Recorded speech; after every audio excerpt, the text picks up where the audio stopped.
Welcome to the Sharpe Way show. Yes, it is. It is about 7:30 p.m. on the East Coast. Yes, a little bit later. I know I've been late recently. I've been doing a lot of work during the day, trying to get some stuff happening, and it has been very difficult and challenging, as you could imagine. But I wanted to come back on this evening and talk about something that happened recently. The other day, I was chatting about what had happened with Brianna Joy Gray and discussing the issues of their wokeness side. And here I wanted to kind of go in a different piece, right? There is a clip up now of Joe Rogan and Dave Smith. I'm talking about a few things that are kind of libertarian, as whenever Dave Smith talks, he's almost always talking about that. So I thought it was interesting because for those of you who know Dave Smith relatively well, he's very good at explaining what happens and explaining the ideas and theories behind it. What I do relatively well is I come up with policy issues that will actually solve the problem. Some of you may have seen us together on the PBD podcast several months ago. Spike Cohen joined us on that one also. Jessica Vaughn joined us on that. And very often they would talk about the issues, and then I would pop up and say, well, here is the policy on how we repair or fix that. And I kind of wanted to cover some of that today. Often people don't realize that there are actually libertarian policies that will work that can repair some of these things. And if you care about that, you should either be able to tell them, say them to others, or fight them. If you think I'm crazy or wrong, you would be wrong, but that's okay. Again, if you notice it's going to be awesome, and it will be, like, comment, share, it does matter. And more importantly, if you are literally watching this on YouTube and you haven't subscribed, what is wrong with you? Subscribe. What are you doing? If you're watching on YouTube, subscribe. Otherwise, what are you, nuts? Do it. Subscribe now.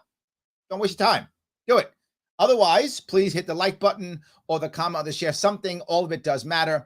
And if you know I'm going to bug you because I do it every single time, support our sponsors, the world's smallest political quiz. It is by theadvocates.org. If you want to go check them out, click that link, brings you right there. Share that link so that other people will see it. It does matter. It is important because this quiz is going to get people to have the conversations you want them to have so you can have the right talks and give them the right answers to hopefully draw them more into what I would hope to be a more liberty mindset. That would be my goal. This is a great way of doing it. Please support them by putting this link in other chats, putting it on Twitter, supporting it, sharing it. It is going to be very helpful. So I hope that you would do that. Let me, if I could, then show you a little bit of that, if I could. I'm going to share the screen so you can see it. You can see what we are talking about here. This is a chunk from Joe Rogan talking with Dave Smith. The system is broken. System's Everyone broken. sort of agrees that. And the only way to do it right would be to create a more ethical, moral, logical system that's actually based on constitutional rights and how the government is supposed to be. Now, this is a point that most people talk about, right? They talk about the idea of we had to make a new system, right? And this is challenging. This is not an easy thing to achieve, right? Lots of people want to make this, new system. It's not as easy as one might think, right? So, but this is what he's talking about. In terms of like the kind of power they're supposed to have versus what they're always constantly trying to acquire. But if you did that, how much would you have to blow the system up? And how would we run things? And this is when libertarians often joke and go, but what about the roads? Who will build the roads? What they're actually saying is, but wait a minute. If we begin to change this stuff, is there going to be a significant amount of disruption that will make us all feel terrible? And that's the fear, which is why we have to have a way so that we can have the minimum amount of disruption so that people can still function while we're making the change. Like what period of vulnerability would we have while we're trying to reestablish a new system? And how would we know if this system could even work correctly without being influenced by money and power and all the shit that's fucked it up? Right. Now, he brings up two very important points. Number one, he says, how do we know that it's not influenced by money and power? That's impossible. I wish we could have a system that was not influenced by money and power. That would be awesome. If I had a magic wand, I would make it happen. Sadly, I don't have that magic wand and no one else does. So it will be influenced. The question is how much, right? You cannot end corruption. I wish we could. Humans are humans. People will do bad things. What we can do is make the least amount of it. And the more of a system we have to where two things are true: less monopoly, oligarchy, and less big chunks of money being controlled by, specific individuals, the less corruption you will have. Larry, how do you know that? You know it by many ways. The most corrupt countries have most of their wealthy people living near the capital. I'm not joking. That's an actual thing. So if the capital is Moscow, do all the rich people live near Moscow? They do, because it's corrupt. How about DC? More and more of them are. Before, many rich people would not live in DC. They'd live in New York or Seattle or LA or whatever, Miami. They wouldn't be living near DC. It wouldn't matter because there were less things being controlled by DC, which means less corruption. Again, still corruption. So that's step one. Step two, if you have less Goliaths and more Davids and each one controlling their own money. So for example, if I have more money staying locally, for example, if I have to go to, in the case of New York State, if I have to go to Albany and get one or two thugs to grease the palms of a couple of guys or gals who are up there, and I get, $7 billion, that's totally worth it. But what if I have to go to 62 different counties? I got to now hire 62 or double that, 124 goons to go to each of these counties to grease the palms of, 2 or 3 more people in each one of those counties. And now each hit, if I even get it, is only a couple million. I'm not going to do it, right? Less people will do it. I will reduce corruption. So I think that's the piece I want to bring up here. For what we've got right now. It's a daunting challenge. He's think right. that, like what Ron Paul used to always say was basically, I mean, these are my words, not his, but it was basically his plan was he goes, end all the worst shit first. Yeah. Like end all the most evil shit first. So the first thing is like, stop bombing third world countries, Right. stop locking people in jail for victimless crimes, stop bailing out billionaires and corporations and stuff. Like, stop that first. Now, this sounds amazing, and I love the concept, but there's a problem.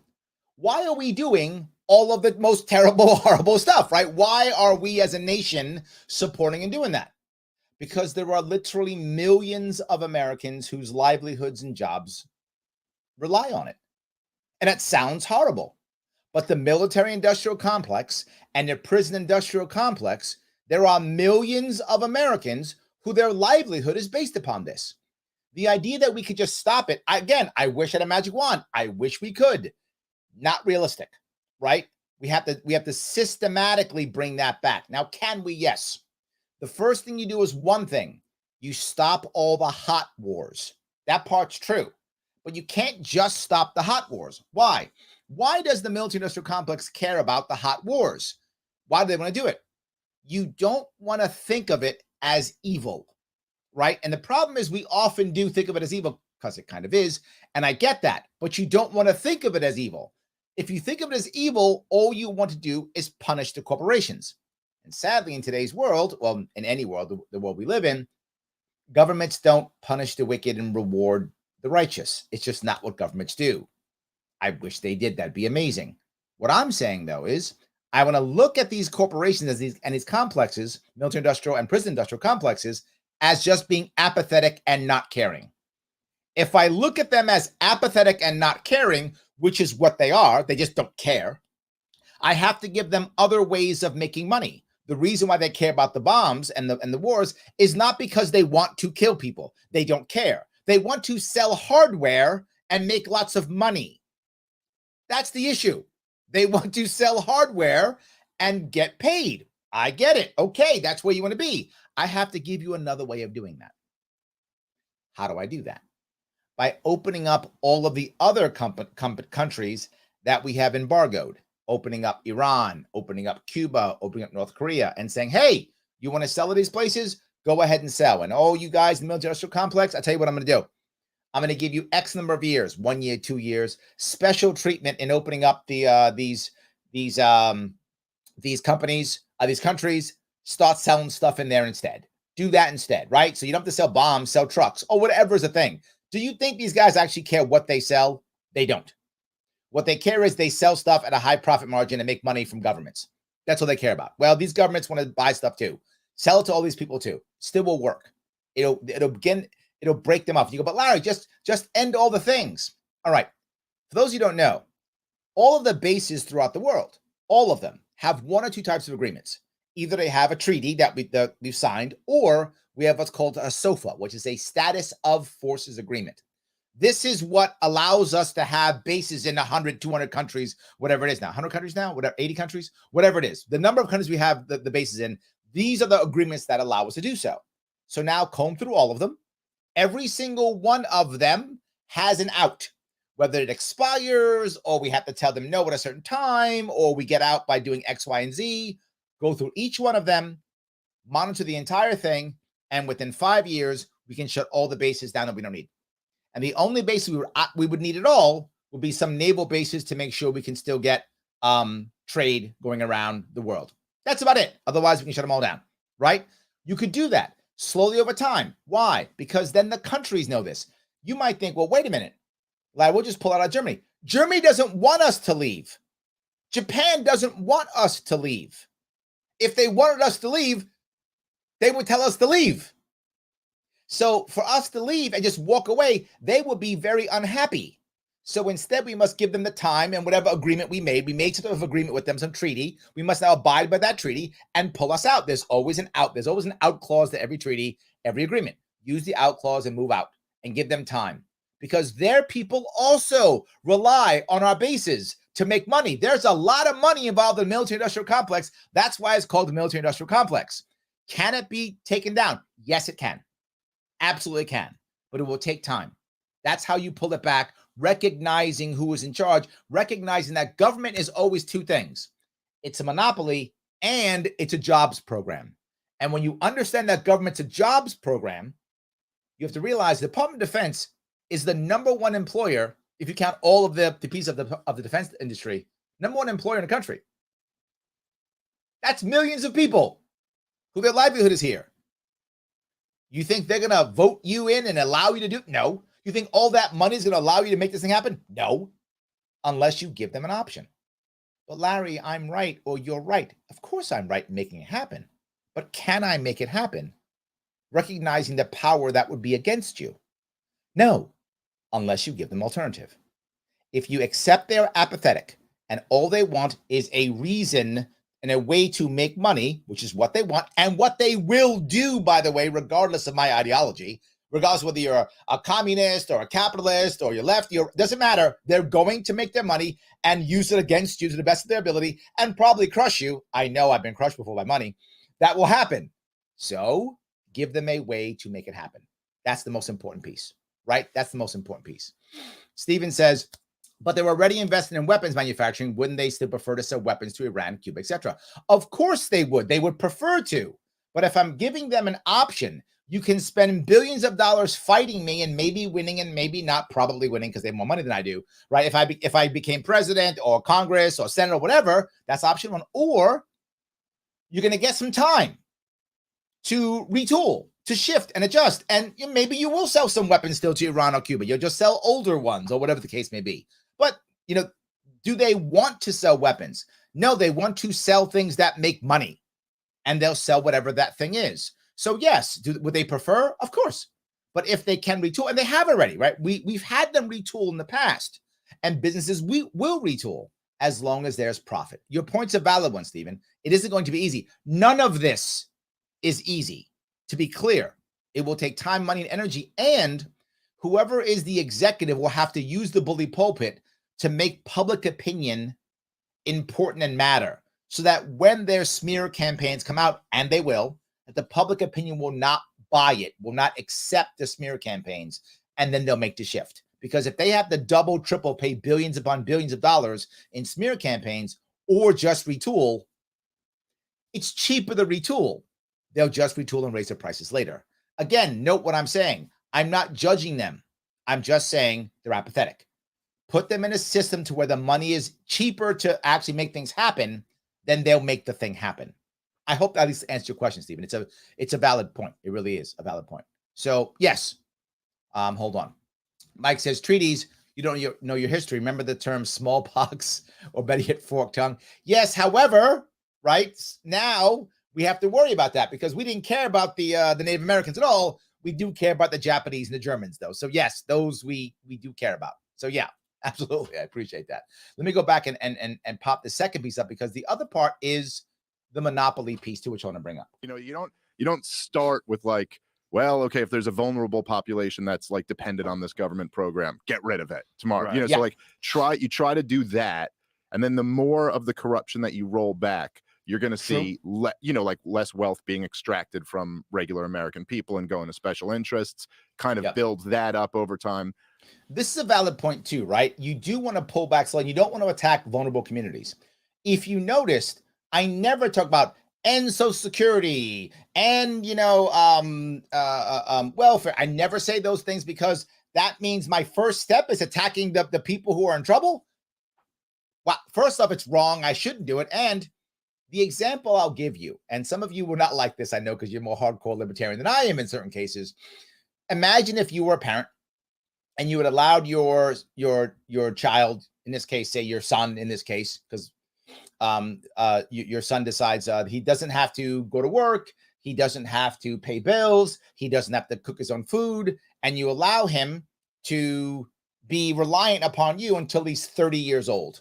Now he's 35 years old. He's never had a job, never paid rent, never done his own anything, lays around playing video games all day. You buy him video games. Now you go, you know what? I made a mistake. I'm throwing you out. While that feels good, it's actually unfair.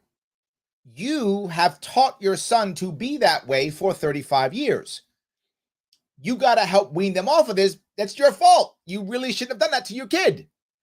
We have a similar issue when it comes to people who we've given them no other alternative except the government to be saved or to take services. So how do we break this? You understand the goal of a good libertarian policy isn't to abolish the government. It is to break the monopoly of government, to allow local people, nonprofits, local groups, charity groups, to be able to actively step up and support people who need help. That is also not easy and takes time. So the example I'll give several of them. One of them I talk about is the idea that in every single person in New York State, when you're going to write your check to pay your taxes every year, imagine if you can take $250 and not send it to the government, but instead give it to any nonprofit. If the nonprofit is in your county, it's doubled to $500. So now you can give $500 to a nonprofit. You might say, Larry, I don't care about $500. It's nothing. Yeah, but how about when 1,000 people give it? 10,000 people give it. Now that's big dollars going into nonprofits that is not physically government sponsored, but the people are deciding, and it's once a year.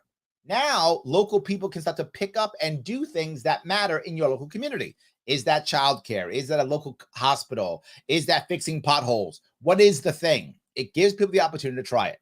I believe that if we work this system, that more people will do better than government, which means people will then shift towards other than government. The communities will begin to grow again. They'll be able to support people. People need help. People need services. My argument has always been monopoly is not the answer, and government is not the best at doing it. Local people are better at doing it. So let local people do it. Assist them in doing that. What will happen?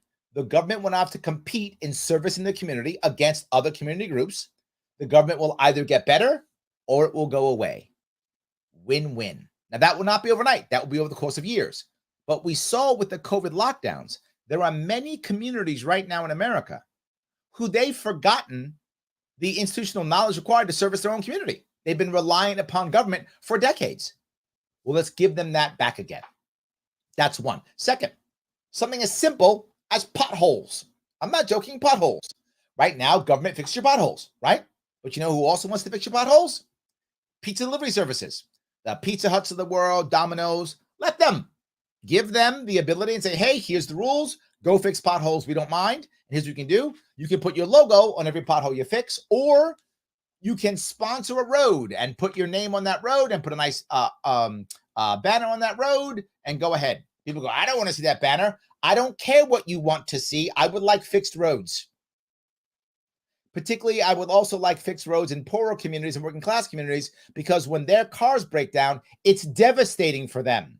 And if you've been in that world, and I have been, that a car breakdown devastates you because you can't afford to fix your car because of potholes. So you don't like the way it looks? Too damn bad. We have to fix potholes. Get over it and stop being all self-righteous and let people have their potholes being fixed. Michael, but Larry, they'll only fix the rich people potholes, which of course is garbage, but I hear it all the time. Let's assume you're right. So the Domino's pizza assumes that only rich people eat pizza. I don't think that's true, but let's say you're right. And they only fix the rich people potholes. Okay, great. We still have government workers who fix potholes.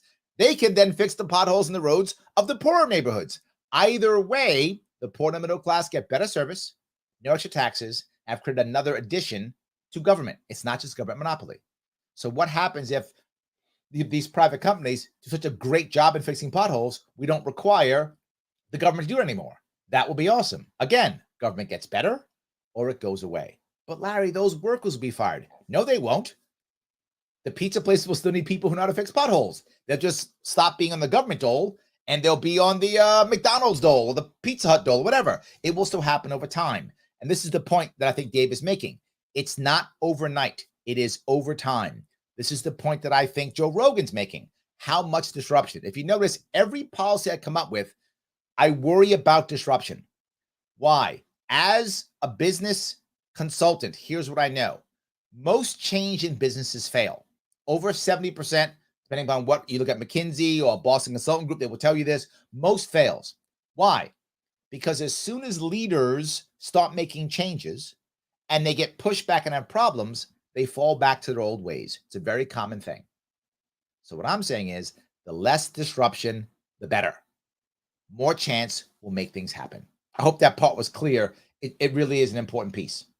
But it's a challenging thing to go from this insane system to something less insane. Right. Yep. Is tough. And throughout human is. history, usually it's there's a pretty rough period. Sure. Yes. It's usually And I don't not a want smooth that transition. Well, And I don't want that, right? Because my worry is once it becomes bad, it becomes violent. And once it becomes violent, it becomes invalid. And once it becomes invalid, people just don't want to do it, right? If you try to make good choice at the point of a gun, people will resist the good choice. They will think it's not theirs. It was Gandhi who said, people will always prefer the bad government of their own people to the good government of an alien power. Yeah. So I'm going to come in with my gun and tell you, I know what to do. I could be right. You're going to tell me no.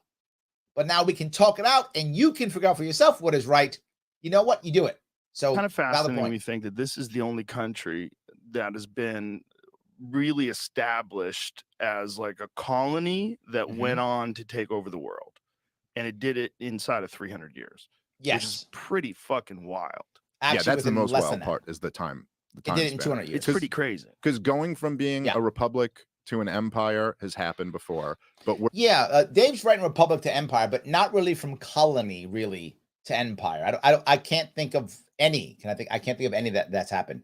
There were many Greek colonies, no Greek colonies that kind of went to empire. Many Egyptian colonies. I don't think any. Unless perhaps you count Alexander the Great making Greek Egypt, Ptolemaic Egypt, and then that becoming an empire. But that wasn't the world empire. Even if you that will be maybe a stretch. I'm sorry, I'm going down some geek history stuff here, but I can't think of any other. You could say that England at one point was a Roman colony, became an empire, but I think the Romans abandoned England before it became an empire. So, and it actually was invaded more by the Danes. So I think not that either. I think America is unique in that regard. Unique. And it took 200 years. World War II was what made us an empire. We're the most powerful empire in world history, at least in terms of like raw power. Right. Like I think the that's technology, the level of wealth, all that shit. And we did it in a very short time. And some of the most unexceptional people are the ones who want to run it. Now, this is a valid point. The people who want to run our empire are often unexceptional. Why? Because why would you go through this? I know. I'm going through it now. Why would you want to go through all this garbage and be punished like there's no tomorrow? Yeah. Which is not the so right answer. weird. When you see like the Squad, did you see that debate that she was having with those bankers where they were talking about eliminating fossil fuels? She made me root for the bankers, Joe. I was rooting for the bankers. It is quite a feat and to get me to say, I think the head of Goldman Sachs is making a good point. Imagine. The point that we have here is if you want, and I'll go by the same idea, if you want to get rid of fossil fuels, and I'm not saying that's a bad goal. Fossil fuels, it'd be great if we get rid of fossil. I would agree. Let's get rid of it. I love the idea. But you don't want to do it by simply passing a law. That's not how it works, right? That's not the right answer. I'll go to the same thing I talked about earlier. If I want you to not use fossil fuels, then I have to give you a great voluntary option that you would pick instead. If I want you to buy an electric car, and I would love if everyone had electric cars, it'd be awesome. It'd be amazing if we all electric cars. I would love that. Great.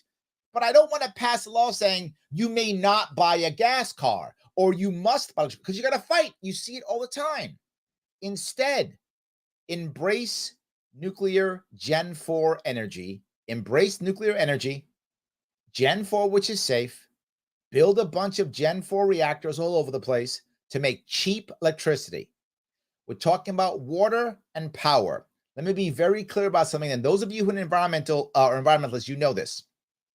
Water and power are linked directly. If you have, in theory, this is theory, and then you see it in practice. If you have unlimited water, you have unlimited power. If you have unlimited power, you have unlimited water. That's how it works. So if you have a lot of power, you have a lot of clean water. That's how it works. Why? Desalination plants. Use nuclear power to create safer water. Use nuclear power to sell energy to other places, to pay for a lot of services here in New York State without raising taxes. Use nuclear power to allow people to cheaply cheaply fill their electric cars. Then you want to make people buy and spend time with all these new stations? No worries. If a gas station either converts over or has electric charging stations, give it a massive tax break for 5 years. How many of these guys are struggling to make money in these gas stations? Many of them are. I mean, unless you own many of them, obviously you're not. But if you're an individual owner of a franchise, you're struggling. Great. Do that. You'll do it voluntarily. You'll take the tax break. People will show up, cheap energy, and within 5 or 10 years, everybody will voluntarily be using electric cars. Now, some people will like their old gas-powered cars. Awesome. Good for them. Some people will. Some people will be stubborn and want to keep their gas cars. Great. But a whole lot less. You can't have perfection. A whole lot less people will voluntarily be driving gas cars because electric cars will be cooler, funner, safer. And as soon as that happens, they'll make cooler, better electric cars. That will happen. Passing a law is a terrible idea. We should not be doing that. And that she was dangling the carrot of the $10,000 we gave back in student loan debt forgiveness, that those people are going to have bank accounts. And those people that got that free money. Now it's about that, free money out of your bank account. Like that was the immediate thing that she dangled, which lets you know some of the incentive involved in giving student loan debt. It's not really that we want to help these people. Correct. It's that now we will have influence over those people for voting. Now, this part, he's so right. I hate it. He's so right. If you look at people who are actually trying to give back, the people actually trying to give back $10,000 of student loans, it isn't because they care about the students. If they did, they'd be changing the system so the students wouldn't be screwed in the next 5 years, right? They don't. They're just doing it to control you. They always control you with cash. The more money the government has, the more it controls you. So they're going to say, here's $10,000. Now you should vote for me. Sadly, it's working. Not that I don't think that some young people wouldn't vote for Democrats and anyway, I should vote for Democrats. And if you believe in what Democrats believe in, you should vote for them. I hope those of you who vote Democrat believe in what they believe in. I hope that's true. I would hope you wouldn't vote because they gave you $10,000. That would be the wrong reason to vote. However, I know people will vote for them because of that. But I hope if you do vote Democrat, it's because you believe in their policies. But his point's valid. It's going to be like, I got 10 grand. I like that idea. I absolutely agree. Oh, this was clearly like just throwing a carrot like pre-midterm. Right. It's only, how about 10,000? How about all of it? Right. If you're going to really absolve student loan debt, if someone's $700,000 in the hole or whatever, what's like worst case scenario? If someone goes to med school, if they do all of that, probably 400 at least. Yeah, and then it compounds with interest over the decade. His point's a valid one, right? And this is the point that, I know many of you, if you're watching or listening, you many of you don't like socialism and don't like socialists. I get it. I understand that feeling, but I want you to give the person who believes in socialism or more left-leaning ideology, give them a break on a very important thing. And that is two things. If we have money to give 40 some odd or 50 some, whatever the number is now, $1 billion to Ukraine, why can't we forgive debt? This is a valid point, right? I mean, that's what they're going to tell you. They're going to look at you and go, hey, why are you mad at me wanting to get my debt paid? You don't mind when they give, 10, 20, 30, 40 billion dollars to Ukraine. Why can't you have my debt paid? They're not wrong. That makes sense, which is why, of course, as libertarians, we're against both of them. But the government is giving money away left and right. The government is bailing out big businesses left and right. It's true. They are doing it. They're printing money, trillions of dollars. They are. So they have a valid point. Then just pay off my debt then. If you're going to start writing checks, write me a check, is their thought process. And they have a point. And to Joe's point, if that's the case, pay it all off. Write a big check. Pay it all off then. Just do that. But they won't because, one, they don't believe it. And two, it's a bribe. It's not actually trying to help them. So that's why they won't. It's like I was reading the story about this woman who took out $150,000 in student loans and she hasn't been able to pay them back. And now she's $250,000 in the hole. Yeah, and they're the most vicious type of loans too. 100%. Like it's easier to get out of credit card debt. You can't even get out through bankruptcy. Yeah. People can't get out no are matter what. having their Social Security docked. People who've made it to the end of life. Yep. They're relying on government assistance, right? So think about this. You're on Social Security and the government is docking your Social Security to pay for your student loan debt. But all I ever hear about college is, well, it's the only way to make it. It's the only way to make it is through college. Well, if you're still paying your loans at 65 years old, I guess it didn't make it, did it? It didn't work for you, did it? No, it did not. So this is not the only answer at all. Let me tell you about this answer if I could. I showed you can fix the military industrial complex. I explained that, how you can do that, right? Slowly but surely. I explained you can fix how you can fix some of the nonprofit issues locally. Let me now go to this next piece, which is school debt. Can you fix the school debt situation? You can. But what makes me angry about this, and for most people is just not that I'm against helping people. I think we should help people. You might go, Larry, you're a libertarian. How can you say that? Because the system was set up to screw people over in two ways. Way number one, the system is set up so that it basically feels like free money, and you're giving free money to 18, 19-year-olds. I mean, they don't know any better. Everyone's been telling them to do this for literally 12 years. They've been telling them this. Their parents think it's right. The parents still think the only way to success is a college degree. It isn't. There are other ways. And that no matter what, if you just get your debt, you'll come out and there'll be a great job at the end. That has been a lie for 20 years and is still a lie. But sadly, parents believe it. Everyone believes it. So we keep doing it. Try to find a guidance counselor today who won't say, get your kid in college. You can't. Most of that comes from, guess what? Money. Of course it does, because schools are given money, grants from the federal government, grants from the state, based upon their college placement percentage, not based upon happy kids. They don't care if the kids are happy. They care if they go to college. Or if they graduate college. Who cares? I'm not joking. The high schools don't care. Why would they? They get their cash by placing them there. If they get there and fail, whatevs, I got my cash. Change how it's funded, which I talk about all the time, right? But not just that.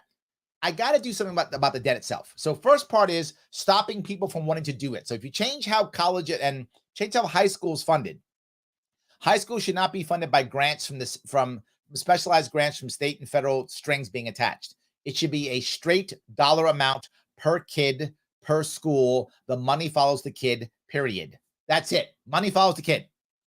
Doesn't matter if the high school is great or bad or whatever the case may be. I don't care. You know who's going to decide whether the high school is good or bad? The parents, by choosing what school they send their kids to. There's no need for the government to be the monopoly in deciding what's a good or a bad school. Irrelevant. The parents will decide. They will send the kid to the school they think is good. If you're a crappy school, because parents say you're crappy, which is the only thing, by the way, that matters. And repeat that. The only thing that matters is if parents are happy with the school. Everything else is irrelevant. I'm going to repeat that in case you think I'm crazy. I don't care about your test scores. I don't care about anything else. I care about, are parents satisfied with the education? If they're not, your school's not good enough. If they are, your school is. That's what we should be caring about. How do we decide that? The parents will vote with their feet. They will put their kids where they want their kids to be. We do that, changes all that stuff. Now guidance counselors only have to do one thing. Make sure the students are happy. Because if students are happy, they go home and tell mom and dad they're happy. School's making money. Done deal. Change how it's funded. I don't care if they go to college or not. That isn't the point. You should be deciding if you want to go to college. Your parents should be deciding, not the federal government, not the state government. You should be. And go if you want to go. That's piece one. Okay, now we have to go to college. How do we handle that? Wait a minute. We've got to get these loans for college. No, you don't. Not at all. 3 things have to happen. You've got to take care of the people who are in trouble right now. 2, you have to somehow deal with the people who already paid their way through and paid their loans and did all those things, somehow in that regard. And then 3, fix the system for the future. Number 1, should you allow people to have debt relief? Yes, you should. You should have debt relief. So first thing is, you should take all people who have any college debt right now that comes from the federal government. The government should absorb half of it right away. Just half. Up 10,000 or half, whichever is more, right? 10,000, absorb it. Done. Just like that. I know some of you get upset, but hear me out before I got a plan. Hear me out on this one. Absorb half or 10,000, whatever is the best, whatever's highest. Second piece, allow them, if necessary, to go bankrupt if they feel that's the right way of dealing with their debt. That's an individual piece. Allow them to do so if they think it's appropriate in their world. Right now, they may not. If you think bankruptcy is your answer, go bankrupt, discharge your debt if you think it's correct. Allow that to be true. Next, allow them all to renegotiate. Renegotiate all of your loans now as regular standardized loans. Renegotiate them. They're all new. Because if you can't pay them, you're going bankrupt. So allow renegotiation. That's piece number 1. Piece number 2, Larry, how are you going to give these guys this when I paid my way through or I did this, blah, blah, blah. No worries. Any colleges who took advantage of this, and most of them did, not all, but most of them did take advantage of these things, great. You have to pay back the people who aren't currently in debt. How do you do that? Everybody gets, I'm not joking, this is a lot, but I don't care. Everybody gets 1 year of free college. You say, wait, Larry, why would I get 1 year free college? I'm 60 years old. I'm not going to college. Awesome. It's transferable. Give it to your kid. Give it to your cousin. Give it to your sister. Enough people who already went to college. You got 3 or 4 years there. You got a free ride for people that you care about. They get something. Is it perfect? No. But it gives people something, an acknowledgement that says, you did the right thing. You paid off your debt, or you worked your way through, whatever it is. Here is something showing you some respect. We're giving them a bit. We're now giving you a bit. You get something. You can now go ahead and give it away. Someone else is going to get 4 years of college. Or if you want to, you can sell it. I guess you could. It's going to be worth more now to you than it was back then. So you can sell you a year if you wanted to. But the odds are you'd want to give it away transferable, give it to someone that you love, you care about, whatever. Oh, go back yourself. You decide, hey, I'm going back. I'm going to learn something. Take some college courses, whatever you like. You've earned it. Go do it. Now, how do you fix the actual system? Right now, if you were to go buy a car, you don't go to a bank to get a loan. You don't go to the government to get a loan. The car manufacturer has its own finance arm, right? If you go buy a Ford, you go to Ford Finance Company. You buy a Honda, you go to Honda Finance Company. All these colleges should fund all of their own loans. That's it. Most of them have massive endowments, which means they have cash they can loan and borrow against. Done deal. Now, instead, they can now fund their own. So you go to some college and say, hey, I want a loan. They go, great. You go to our institution. Why does that matter? Well, if they give you a crappy loan, if they give you a crappy education, and most colleges give you a garbage education, how do I know that? Because you see what I do for a living? If you've noticed behind me, my day job, I train executives. Do it all the time. Train them in leadership, management, business. I train entrepreneurs. All of them have gone to college. If college is doing this job, I don't have a job. But somehow I live in New York City. I pay my bills. I have a wife and 2 kids. My wife does not work. Somehow I pay my bills. Somehow I can take a year off and run for office without working. Somehow I'm getting paid. to train people who are already educated. So I know that college is not doing its job. Well, guess what? If college gives you a crappy education, you can't pay back the loan. They lose the money, which means they will have to give you a better education or help you with product placement or ensure that you actually graduate. That piece of paper they have to give you will have to have some value. If it doesn't, they will go under. It aligns your interests with them. They need to finance their own loans, but not just that. The degrees that don't have any much value, they won't charge you as much. Why? You can't pay it back. Those who are heavily valuable, they'll charge you more. Why? You're going to make a lot of money, you'll pay it back. It's all good. That fixes the system for the future, gives people who actually did something in return, shows them respect, and gives college, it gives actually debt relief to people right now in who are in trouble. That's an actual plan that could actually work. That people will go, yeah, I would take that. Some people don't like it, but people aren't going to fight policies like that. I bring up policies constantly because what people always talk about with libertarians, you guys live in pie in the sky. You don't understand stuff. You don't hear me say that ever. When you give me a problem, I give you an actual policy. You may disagree with me and tell me I'm wrong or whatever. Okay, but I'm not just talking pie in the sky. I'm actually talking about real policies that will limit the pain, limit disruption, not just knock down government, but break the monopoly of government to allow communities to support each other, to allow people to step up and do the right thing so that government either gets better or goes away. And we can fix this without violence, without heavy disruption. I hope that was valuable for you guys. I was trying to give you guys some good stuff. If you like what I'm saying, like, comment, and share. If you want to support the show so I can keep doing this, I'm going to go to your chat in a second. Do me a favor, click this link, go to the World's Smallest Political Quiz and take it. They are our sponsors, theadvocates.org. Why do I want you to do this? If you put this link into other Facebook groups on someone's Twitter account and they take it, they'll start thinking to themselves, am I really progressive? Am I really conservative? Am I more authoritarian? Am I libertarian? Am I moderate? What am I? And start having the right conversations and talking to each other. Talking to each other is the most important thing. And if you're the one who sends it, they might actually talk to you. And now you can have a real conversation about making things better, not just yelling, I hate Biden, I hate Trump, or whatever is the thing of the day. Yes. If you want to support me running across this state, LarrySharpe.com/donate. That supports me directly. That costs you money. Absolutely it does. The other one is free, right? Spreading the world's smallest political quiz. Free. Do it, please. If you want to spend some money, donate directly to me if you can. I'd love it. Every bit counts. I'm still trying to make things happen. But if you can't do that, no worries. Liking, commenting, and sharing, also free. You can do that. You say, Larry, I would love to give you some money. The problem is I want something for it. No worries. LarrySharpe.com/shop. Buy a cool shirt. I'm wearing one right now. Right. Buy a cool shirt. Buy a mug. Buy something that you want. Do I have a mug here? I think I have a mug around here somewhere. I didn't bring my mug. You can get a Larry Sharpe mug. All those types of things. You can do whatever you want. Go there. Now, when you go to the shop, it is expensive. Yes, it's expensive. Why? You're supporting the campaign, but you're getting something for it. So please head over there and shop if you want to. It is awesome if you could do so. I would appreciate it tremendously. Let me go ahead and grab some of these comments. I appreciate so many of the comments. Thomas says, write in Larry Sharpe. Yes, don't you guys forget, if you are in New York State, please, when it comes to November 8th, write in Larry Sharpe for governor. It's the way we're going to win. Absolutely. He says, I like PBD, but he should have let Larry talk more. Larry, Dave, Spike, and Jessica were great. I agree with you, Keith. You should always let me talk more. I agree. But no, it was good. Brian says, I actually like your solutions. Brian, thank you. I'm trying my best to show people that I'm in good faith trying to fix things, right? I'm in good faith trying to fix things. Absolutely. Ryan says, Dave Smith, Larry Sharpe 2024, both the principles and the policies, perfect compliments. I don't know if Dave is going to run or not. He hasn't said either way. I'm definitely not running for president in 2021. No way.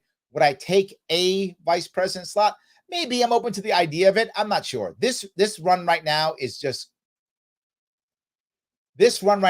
wrecking me, being forward with you. It has been an emotional just nightmare. It's been a financial nightmare. It has been very difficult. I'm not sure if I'm going to be ready in 2024 to run. But thank you, Ryan, for the thought process. I do appreciate it. Pete, there you are, brother. 30 trillion, 887 billion, 265 million, 175,000, $18.58 national debt. The libertarian solution is slowly but surely, first audit the Fed. Then, after you audit the Fed, you can dismantle the Fed. I know people want to end the Fed. And again, Pete, this is the point. I know some of you be mad at saying end the Fed. I'm saying audit the Fed. Why am I saying audit the Fed? Because most Americans to this day don't know that the Fed is a private banking cartel. The average American does not know that. They think the Fed, well, it's the government. It's the Federal Reserve. It's the government. It's not. Clearly, Pete, you know that. I know that. The average American does not know that. I tell this story often. I'll tell it again. Some of you may know it. I was teaching a New York City agency here in New York City. Room is about 25 people, all educated. Youngest is maybe 30. Oldest is maybe 60. He's doing a break. I never bring up politics when I'm teaching. I'm teaching management skills and things like that. I never bring up politics unless they ask me. He's doing a break. And one guy says, man, I'm so glad the Fed was here in 2009. It saved us during the crash. He says that. I want to vomit, but I don't say anything. Keep my mouth shut. I'm getting paid. Let me keep my mouth shut. I don't say anything. And then they asked me, right, Larry? And I thought to myself, that was a mistake. So he asked me, so now I can respond. And I said, do you guys know that the Fed is basically a private banking cartel? No, it isn't. No, it isn't. Yeah, it's not part of the government. It's a private banking cartel. No. I said, you have your phones. Google it. And they Google it and go, oh my God, he's right. Yeah, they didn't know. Not one of them. These are educated, credentialed adults who work for the city. Not one of them knew that. This is why we have to first audit so that people can just understand it and then begin to slowly begin to dismantle. Because if we just get rid of it, the disruption will be massive. The disruption will be so massive, the backlash will be worse. And they'll put into place something worse. So, yes, I hope that answers your question, though. Anyway, yeah. Reno says, do you have the percentages of where you stand currently as to be, I guess, asked to be written in? Yes. Right now, I am polling at about 6%. I average 5.5% as a general rule. The write-in campaign is so that I can get 130,000 votes. If I get 130,000 votes, that will allow me to have to be an official party in New York State so that next year we can create a coalition against the establishment. That is the goal, Rando. Stephanie, that is the goal. I don't know if you're Rando or Stephanie. I'll say Stephanie because looks like you're a Stephanie, but I could be wrong. Please correct me if I'm wrong. I don't want to insult you. So if you are Stephanie, that's what we want to do. We are still raising money to try to go to court one more time. If we win our appeal, I'll be on the ballot. If I get on the ballot, this becomes a winnable race. Why? Because I'll get into the debates. The debates, the League of Women Voters already told me they will let me in the debates. So I'll be able to get into debates if I'm on the ballot. I get on the ballot, again, as I always tell you, I never do something without an example of success. Everything I've talked about is an example of success. This one is Jesse Ventura. Jesse Ventura was polling at 8% in Minnesota in the 90s. He got in the debates, had an amazing debate showing, and then won in a three-way race. So if I get on the ballot, I get in debates, this is a winnable race. If those things don't happen, and I hope they do, obviously, then the goal is to get ballot access because there will be no real independent party in New York State next year. And some of you might be saying, but Larry, what about, the Republican? I'm going to be very full with all you Republicans out there who are listening. If you're in New York State, that is. I don't know about your state if you're outside New York State. In New York State, the Republican is not going to win. It is a lie. It has been a lie for years. It's not true that he's not going to win. It is 3-1, Democrats, Republican in the state. Republicans are leaving literally by the thousands every month. That's not an exaggeration. They are leaving by the thousands every month, going into Florida, Tennessee, Texas. The state's getting bluer. The most recent poll, he's behind by 17 points, and New York State's a disaster. And he's behind by 17 points. He's not going to win. In fact, the chances of him winning go up if I'm in, because I actually get Democrats to vote for me. So he might win maybe if I'm in, maybe, since it's a three-way race. He's capped. He's never going to get more than 35% of the vote, maybe 40% if he's lucky. That's it. Not going to happen. So I know some of you Republicans in New York State are like, no, he's going to win. If you are a New York State Republican and you believe the Republican's going to win, you have a mental disorder known as Stockholm Syndrome. It is not going to happen. It is a fantasy. The issue is either an outsider will win or Kathy Hochul wins. This is New York State. That's how it works. If you think something else, you don't know what state you live in. I know what state I live in. I travel this state every single year. I touch every single county every single year. I'm doing 7 this weekend. Please check my Facebook page. You can see it. All my events. Starting tomorrow, I'll be in 7 different counties this weekend. I'm traveling again. So I know this state very well. Republicans not going to win. I'll bet you whatever amount you want. Not going to happen. So yes. Hope that was clear. New York City makes a giant percentage of voting pool in New York. I think 63%. Yeah, no, that's not true. That is incorrect. Someone told you that. That's what people say. New York City, you never get more than 2 million votes. Something to remember for New York City. And this is a story that I'm glad you're bringing up, Stephanie. Most people in upstate New York believe this, and therefore they don't vote. And that's why we're getting hammered here, because most people upstate New York don't vote. They believe that what you just said. It is not true. Do your homework. Look around whenever you want. New York City never gets more than about 2 million votes at the highest. Right? Last time we voted, 6 million people voted. That's only 1/3 of the vote. Only 1/3. If 7 or 8 million vote, that's even less. Now we're talking 30%, 25% of the vote. So New York City is not that big of a chunk. Remember, 1/3 of New York City residents aren't born in the country. Another 1/3 aren't born in New York. So most people in New York City can't vote. So you only get about 2 million votes. If on a bad year, you get 4 to 5 million people voting in New York State, the good, you get 7 million. So I'm going to say 6 million vote as an average. It's only 1/3 of the vote. Then you remember it isn't only New York City that votes blue. Ithaca votes blue. Rochester votes blue. Syracuse votes blue. Albany votes blue. Buffalo votes blue. All the cities vote blue. That's the issue. So I hope that was clearer for you at least. So yeah. All right. Let's see here. Pete says we need Larry on Joe Rogan. I agree. Absolutely. Yes. 100%. I love that. All right. See if I can do this. See if I can do this here. Ryan says, I would love every state to go gold. States like New York will go gold before they go red. Why? Democrats don't want to vote for Republicans. Republicans do not want to vote for Democrats. They don't want to go for each other. They don't want to, right? But they'll both vote for Libertarians.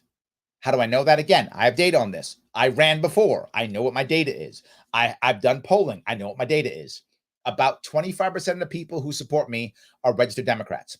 About 40% are registered Republicans. About 35% are something else, either not registered in a party or registered other or some other party, registered Libertarian or new voters, something like that. So I know I get a cross section. Others don't. So yes. All righty. John says we need a Texas media tour for Larry, the Blaze, and Jerry. I know they all went to Texas, didn't they, John? I agree. Yes. Teresa says money is a good servant, but a bad master. Very true. Well done. I like that. That's very good. I love that. Very good. Yep. All righty. Chris says the road to hell is paved with printed money. How do we stop that? Well, that goes back to what Pete was talking about, right? We got to audit the Fed. Audit the Fed and then find a way to wean ourselves off. Otherwise, it will be a big problem. That's the issue. So yes, I hope that was clearer for you. So, all right. All right. John says, do countries like Iran or Cuba have the money to buy weapons from these mega war factories like Raytheon? Of course they do, right? They're governments. They of course they can. The issue becomes, how will they, if they go to places now like the IMF and places like that, then there are strings attached to the money they're going to be doing, right? But what if they instead, I'm not joking, just had credit with Raytheon and places like that? As horrible as that sounds, John's making me laugh. It sounds so horrible. Raytheon would actually be fairer because Raytheon's not going to care about an ESG score, right? They don't care. Can you pay the money back or not? We're good. They're not going to care about your ESG score. IMF and others, WEF, they care about ESG scores. Raytheon doesn't. So I would argue that Raytheon would actually be purer, if that makes any sense. So yeah, I think that would be a challenge, but it could be done. Look, these are companies that want to find ways of making money. They will find a way to make money, right? I think they will. They will find a way. Absolutely.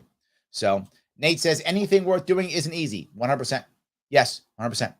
Yes. Avi says, I agree with most of what Dave had to say about American invasions of the Middle East exacerbating our problems. Yeah, I didn't bring that piece up much, Avi. I didn't think that was as valid for New York State. I didn't bring that piece up, but yeah, he did mention that too. Where I disagree is where he said, because we prop up Israel. We don't prop up Israel because they are a nation with civil liberties and free. We support them because they provide us military technology like Iron Dome, which we co-own with them so they don't give it to Russia and China. It's a business relationship.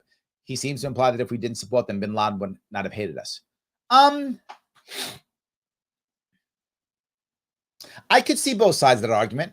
I don't think at all. I mean, the first point I think is completely true. I don't think we support Israel because we love them. I don't think America loves any government or anybody. I think you're right. There's always going to be some kind of arrangement. I think that's true, right? There's some kind of arrangement. In this case, either political or technological, cash. There's some kind of arrangement. I agree. I think bin Laden wouldn't have hated us as much. I think he still would have hated us. I think he was angry more because of Saudi Arabia and Kuwait than he was anything else. But yeah, I see your point. I see your point. So, all right. Logic says we would definitely see some return of balance in society and the economy. Yeah. Oh, thank you. Yes, absolutely. I do want to see that come back. It's never going to be perfect, right? It's got to be better, right? It's never going to be perfect. It's just got to be better. So yes. John says Syracuse equals pothole city. So let's find an answer, right? Scott goes on a potholes and speed bumps into premature wheel bearing failure. Yes, right. And if I'm wealthy, I don't care. I'm going to buy a new car every 3 years. I'm going to lease a new car every 2 or 3 years anyway. What do I care about whether my wheel bearings fail for that? That's going to be the dealer's going to deal with that. I'm leasing my car every 2 years. I don't care. But what about when I'm not so wealthy and I try to buy a car and keep it for many years? Or maybe I buy a used car because I'm good enough at repairing. I don't mind if I have a couple of problems with my car. I can fix it myself, do my oil changes. What if I'm one of those people that does that? That's awesome too. Lots of people feel that way. Well, this is going to crush them. This is going to crush. An axle gets trashed or your wheel bearing gets trashed. You're dropping hundreds of dollars. You're making 12, 13 bucks an hour and you got to drop 200 bucks to fix your car. That's life-changing for you, right? That's going to change your lifestyle. That's not life-changing. That's lifestyle changing for you, right? Absolutely. You're right. I agree. So, all right. Let's see here if I grab a couple more. Gene says the answer to the question, who will build the roads, is the same people who build them now. Gene, correct. Yes. Without the government middleman, though, the roads will cost less and the builders of the roads will be directly accountable to the people who use the roads. Gene, you brought it up perfectly, right? And we talked about this in a show earlier this week. What happens if they put in bad roads or mess something up or screw something up or do something wrong? Well, we just pay them to do it again. That's all. What if there was no government middleman? They screwed up. They got to fix it on their own dime or they get sued. Yes, think about that. What happens if the current road workers do a bad job? Just get paid again. Who cares? What if they do a bad job and they're private and there's no government involved? They either get sued or they got to fix it for free. Yes, correct. We talk about, government is going to be good because there's accountability. The reverse is true. There's no accountability with government. There's accountability with the private sector because you can sue them, force them to do things, make them pay a price. You can't do government. When government makes a mistake, it gets rewarded with more money every time. There's no accountability. It's monopoly that you can't sue. So why would you even bother? Yes. So Bill says, New York needs Larry. Larry needs New York. Right in Larry Sharpe. 100%. Yes. Thank you, my friend. I appreciate that. Yes. Dave says, if Dave Smith runs, you need to be in his cabinet, Larry. I hope he wins. If he runs and he wins, look, I want a libertarian to win. If that's Dave Smith, fine. Again, he hasn't said he's running. Whatever. Fine. I still wish Gary Johnson was in his second term right now. That's where my head is. I'll take a libertarian. 100%. I'll take any libertarian. Absolutely. Would I want to be in someone's cabinet? 100% yes.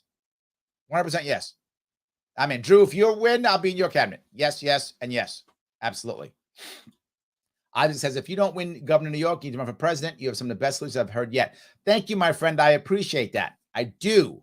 But I'm not going to be running for president in 2024. Maybe 2028, 32, 36. I'm not putting any of the other things out. They're all maybes, not 24. That is just too big deal. too much of a big deal for me. It's a lot. Doing this, for those who don't know, is not easy at all. Literally, it's a massive wear and tear on my family, on my finances, on my own emotions. It is a very difficult thing to do. When I run seriously, and it's challenging. Yes. Andrew says, as a college student, I can say that colleges, minus the Christian ones, are becoming increasingly politically correct in speaking and acting. Yes, Andrew, you're 100% correct. More opinions are told instead of actual facts. It's a bunch of nonsense. Yeah, absolutely. Yes.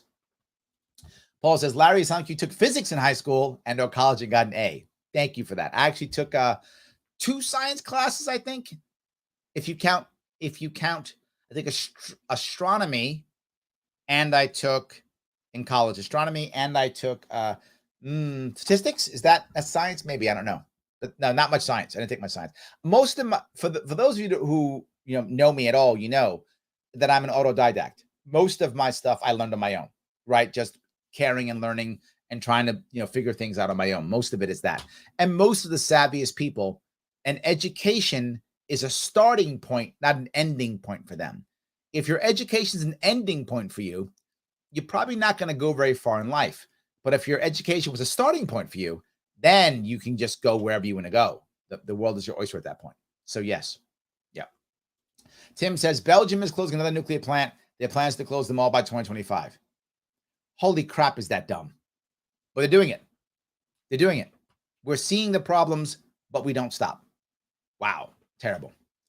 Dustin says, the weapons market is very limited. They could retool and create products for a much broader market. This is possibly more profitable. Well, the issue is, Dustin, if they knew that a libertarian was coming into power, a libertarian had won the presidency and was coming to power, if we were smart, we would let them know, here are our policies, here is the future, let's work together so that you don't fight me, right? So that we could find the way they can still be profitable, still sell stuff, but not bomb and kill people. I would like them to sell things, make money, not fight me, and not kill people. I think we could do all of those things.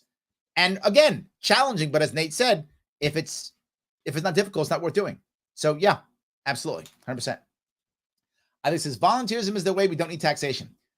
Many of my policies are that way. I talk about ways of raising money other than taxation. When I talk about this, I talk about government revenue versus government taxation, because I want a government to make revenue, but not to tax as much at all. In my perfect world, the government taxes almost nothing. That would be my perfect world. But we'll move to a point as close as we can get to that. As close as we could possibly get to that is what I would want. So yes. All right, let's see if I can do this here. Gene says, use nuclear power to fuel vehicles like we do with submarines. Yep. Thorium-based nuclear energy is much safer than the old nuclear fuel. The waste from it becomes rhodium. Yes. Thank you. 100%. 100%. Yes. I'm agreeing completely. Blue Collar POV says, China is utilizing modular battery packs in their EV cars along with swap stations. Oh, that's interesting. So you swap the batteries out. It automatically swaps the battery pack for a fresh one. The batteries are maintained at the station. That's actually brilliant. I like that. So you just pop a new battery in every time. The stations have battery. Well, it's a whole lot faster, right? You're swapping out batteries versus having to wait and charge your car. I like that. That's a good plan. See that? That's my point. If you start figuring stuff out, they'll just do it. Absolutely. Yes. So, all righty. Pete Clark says, can one hate all handouts? Yes. Yes. 100%. Yes. Frank says, yeah, the same people that want debt forgiven want to give everyone else money too. Also true.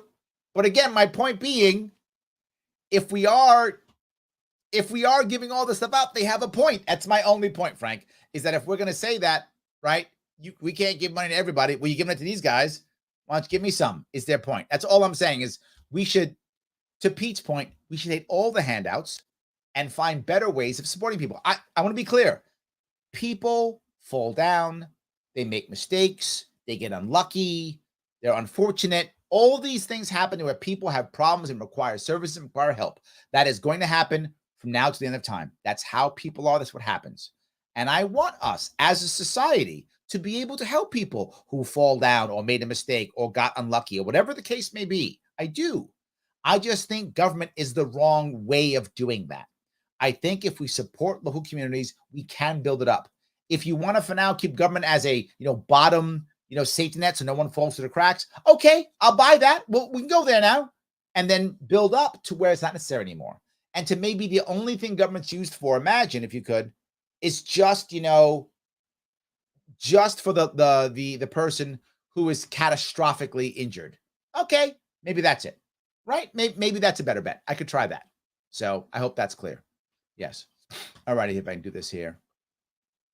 I grab. Wow, you guys give me a lot of these. All right.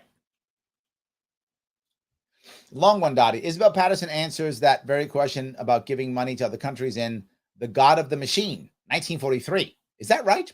Since by the nature of the free economy, its products is in the market, it is imperative that the bills should be collected. When money, credit, and goods are handed to the static economies for nothing, whether as a gift or by allowing default, the result is certain: a world war on a commensurate scale.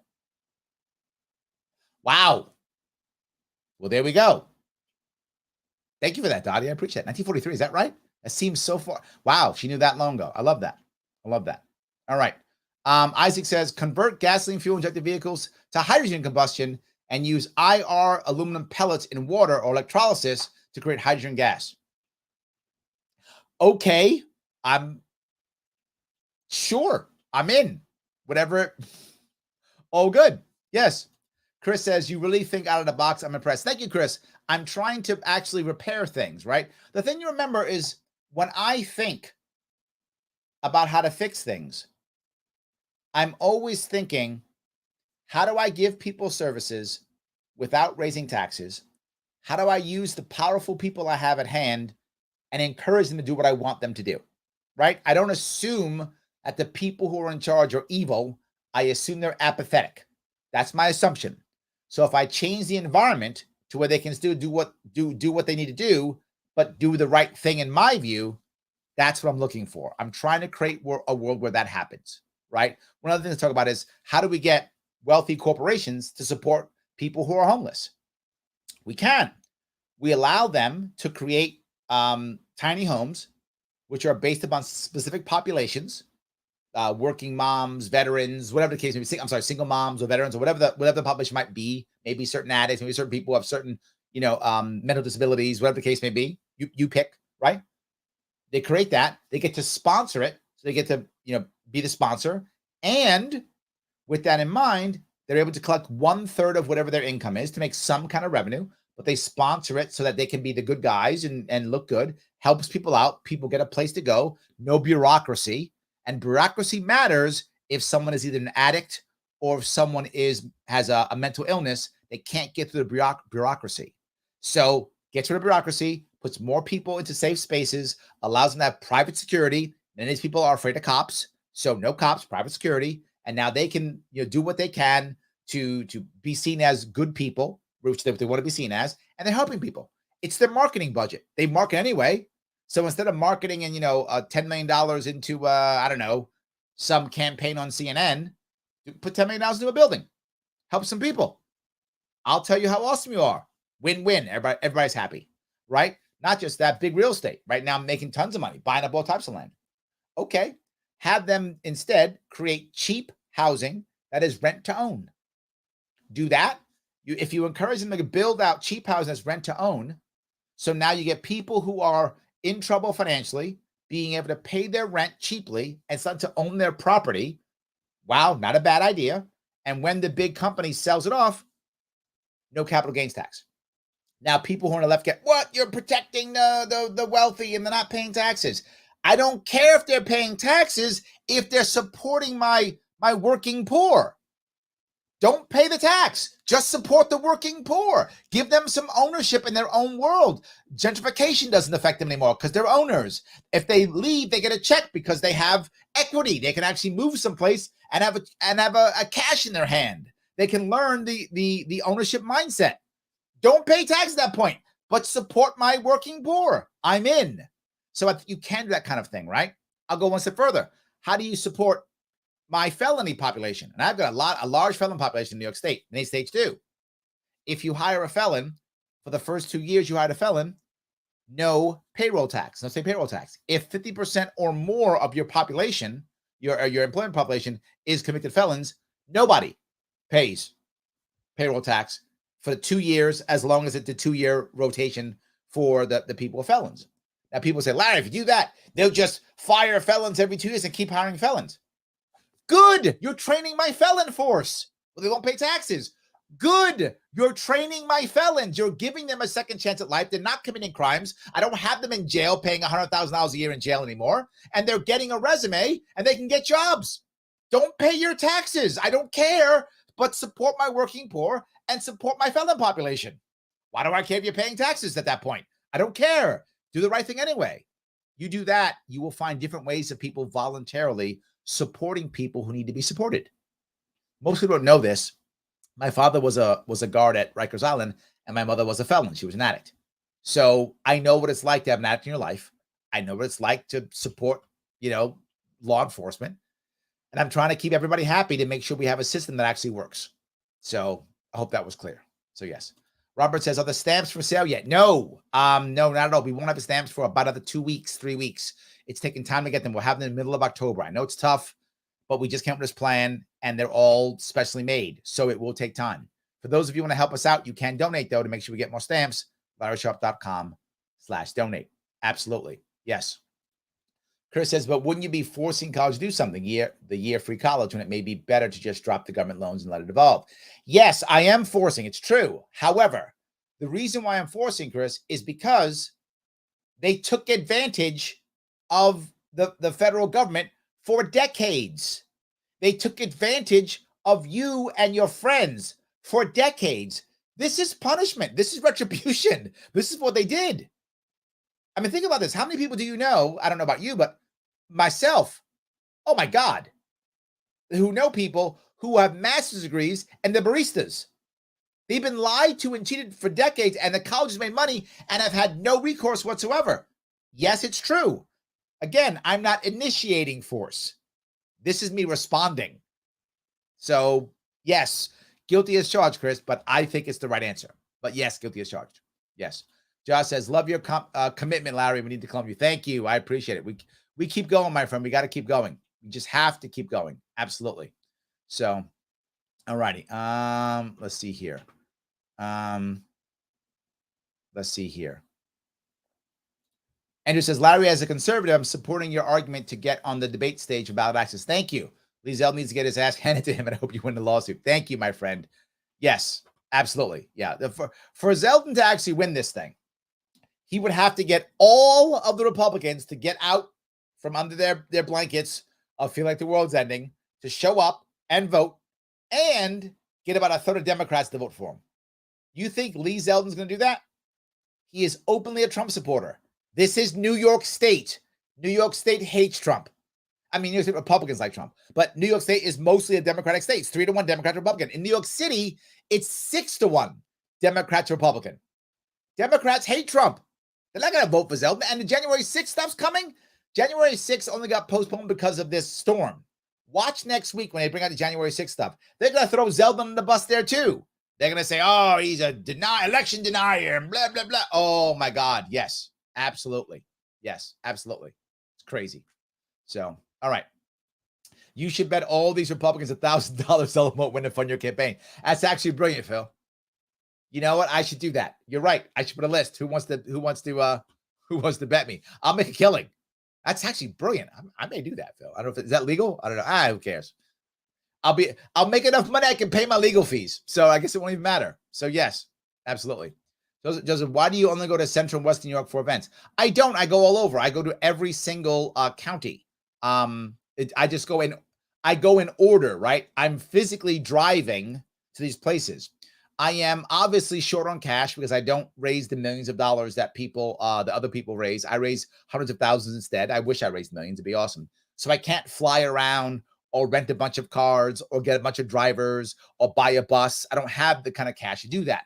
So I do this heavily on a shoestring. So either I rent a car, use a supporter's car. They drive me sometimes, or I'll use my own car or wherever. I'll get a driver to help me out. We'll shuttle people back and forth. We'll do what we have to do to get around. So I have to go in an area where I can physically drive to get to certain places. I also want to make sure I'm doing it at the right time, right? I don't want to do like middle of the day, middle of the week, 3 p.m. Who can show up there? So I'm trying to do places when where people can be available. So yes, but the weekend after I'm doing a Bronx event and a Suffolk County event also. So I do downstate also. Westchester's coming up here. I do downstate too, but I try to I talk the talk, Joseph, about how each county matters and localism matters. If I'm going to talk the talk, I have to walk the walk, which means I have to support every single county. And those of you who don't know, I go to all 62 counties every single year. For the past 5 years, I have visited every single New York State county. I do it every year. I know what New Yorkers thinking because I sit and talk to them in diners, in vape shops, in pool halls, in breweries and wineries. I sit and talk to them. So yeah, I do know. Absolutely. So, all right. So I can grab a couple more of these. Daniel says, I'm going to be homeless in November. Can't wait to ride in Larry Sharpe. I hope you're not going to be homeless, my friend. I hope not. So yes. Tamara says, I got Larry Sharpe bumper stickers for all 3 of my cars. Oh, Tamara, you're the best. Thank you. Yes, absolutely. Absolutely. Harold says, Larry Sharpe, can we please get graphic artwork font wording for those of us who are going to make our own rubber stamps? I thought we had that. You know what? Thank you, Harold, for that. I appreciate that. I am going to check that out. I'm going to check. Thank you. I thought we had that. I'm going to do that. Yes. Thank you. I will check that. 100%. All righty. Shelly says, can we petition to audit the Board of Elections? Yes, but it won't do anything, Shelly. But you could. You could. But I don't think it will do anything. So, yeah. I don't know. Yeah. Juan says, Larry, how can Lee Zeldin win the governorship when he got 13,000 less in interest than you? He even had more money than your campaign and came up short. It's true. Because how this system works is Pepsi and Coke decide what soda goes in the grocery stores. That's why, Juan. Pepsi and Coke decide what sodas go in the grocery store. And judges in New York State think that's completely fine. There's nothing wrong with that. That's how embarrassing our judges are. That's the reason. So yes. See here if I can go down here. Shelly says, my rear tire blew up at 5 a.m., leaving my neighbors thinking a gun went off. We don't have potholes in Albany. We have moguls. Oh, the second you hit Albany, it's killing my bike and back. Yeah. Yeah, the issue, I agree. Potholes matter in the areas where people can't afford to deal. If you're wealthy and your car breaks down, you take it to the dealer and get a new car because you're wealthy, right? You swap out the car. You're wealthy. You have good insurance, whatever. You're not wealthy. It's going to affect you, right? And if you're an entrepreneur or you work like that, you know what happens? People just decide, I'm not going to worry about it. I'm not going to go to work today because I'm wealthy. I'll go to work tomorrow. I'll work from home. What happens if you got to go to a physical job and work someplace? Well, you don't have a car. You can't make it. That's my whole point, right? The idea of potholes may seem simple, but when you're in a world where your car matters and your job matters, it's not so simple anymore. You're right. So Patty says, President Sharpe does sound good. Sharpe's a cool name. E stands for electable. Absolutely. Christine says, when you run for prez, I'll work on your campaign. Thank you. Maybe one day we will. It's possible. Maybe one day. Absolutely. Paul says, this country would be a totally different place in a good way had Goldwater, Gary Johnson, or anyone named Dr. Paul had been POTUS. Agreed on all counts. Agreed. Yes. Absolutely. Totally agreed. Yes. Dustin says, we need separation of nation and state like we need separation. What? We need separation of nation and state like we need separation of church and state. People should be able to subject themselves to government like they do a religion voluntarily, or not at all. Huh. I like the idea, Justin. However, I don't think America's anywhere near ready for that. If you notice, most people, Republican and Democrat, they're going the opposite. They are looking for more and more federal and localized control. For something like that to happen, we really have to change the culture of America to where people think differently. Right now, that idea is so unimaginable to most Americans. I can't see it really existing. It would just the backlash would be horrible. That would be my worry. Horrible backlash. So yeah, but I get the concept. I do. Yes. All right. Josh says, can U.S. drones drop off food and water to starving Africans, or are they just surveillance and killing machines? Josh, maybe that's the answer. Maybe they stop doing killing machine drones. They do water delivery drones or food delivery. I love the idea. Absolutely. See, you're thinking. I love that.